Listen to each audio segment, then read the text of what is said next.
Now, in terms of business services that are funded by WIA, we assign a business services representative to each registered apprenticeship program that wishes one, because again, they are an employer. They need to be treated like an employer. They need the same kind of access to resources. They need their jobs posted.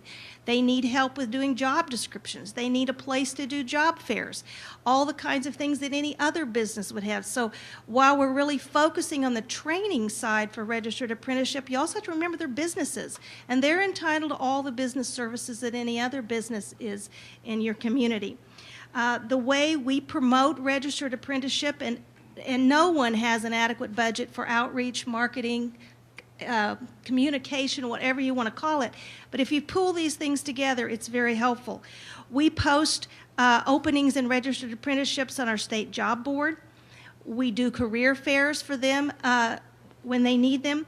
Whenever we're going to go to an exposition, a career fair, any kind of place we're setting up a booth, those are also expensive, and a lot of trade fairs, those can run $500, $1,000 a day. We will share that booth space with our partners, and whenever we're going out, we'll take printed materials, written materials. Anything we're doing for the one-stop system is also available to registered apprenticeship. The other thing we have are these digital signs like you see in airports. They're basically TV screens that run all day, many places around. They're directional, but they're also a place to do a mini ad. We can run either still slides or we can run videos. And we try not to have anybody wait, but if you happen to be standing there looking up, we can run your commercials. We can run registered apprenticeship simply. If you're interested in being an electrician, go to the info desk. Are you interested in this? Contact this person. And we change those all the time to keep them fresh.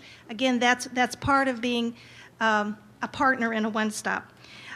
In terms of, we take applications for the registered apprenticeship programs just as we would any other employer. They can either pick them up from us, we can drop them off. That means that customers coming into a center, if you think I might want to to join an apprenticeship program, we don't send you anywhere. We reach into the folder behind the desk and say, here's the instructions, here's your application. If you need any help, let me know. Then we gather it all up, and either the program can pick it up or we'll deliver it or mail it. Again, we never try to send anybody physically a way to connect to registered apprenticeship. You should be able to do it where you are. We also will do screening, testing, and assessment for any program who would like for us to do that up front. Obviously, considering the high-tech nature of many of our programs, if you can't read and write, then we don't want to send you somewhere. We want to fix that first. So you tell us, each registered apprenticeship tells us, what are you looking for? What is your ideal candidate? We'll try to screen and sort that down and find that for you. One of the things that we have been told is registered apprenticeship programs have EEO goals. And sometimes that's very difficult. Many of the registered apprenticeship offices have one secretary. She has other duties. They may only be able to take applications once a month. We're open every day, and we're seeing 8,000 people a month through our Wichita Center. We have the opportunity to find folks that may have never thought about registered apprenticeship, the trades, or non-traditional employment, help guide them toward registered apprenticeship.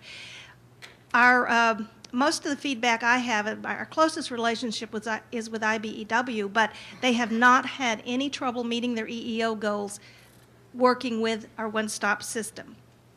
Then there are obviously business services will help create incumbent worker, OJT, and customized training for our registered apprentice programs. The one-stop services to registered apprenticeship candidates. One of the things I like to describe what a workforce board does in terms of the one-stop system is if you think about a shopping mall, we operate the mall. We do not run the stores. We don't sell anything. Our anchor stores in our system are those that provide training, but there are, again, 3 kinds of training. There's classroom training, on-the-job training, and the combination. and we want to make sure that registered apprenticeship is there. Each board will set its own training policies. We have a policy that we will expend up to $7,000 per individual training account for training services, and we do have the ability to waive that if we feel it's necessary. The supportive services expenditures is one Mike was talking about, how terribly important that is. Tools and manuals, etc., for some programs can run $1,000, and we do not want people who are going into registered apprenticeship either not being able to go in or going in debt. You know, one of the really critical things is don't start off in debt. I did have staff run a report the other day. The last 79 apprentices who were WIA enrolled and eligible classes, we expended $84,000 to those apprentices for supportive services only. This also means that the candidates coming through the one-stop system have access to all of the partner services that are available in a one-stop and through our community-based organizations.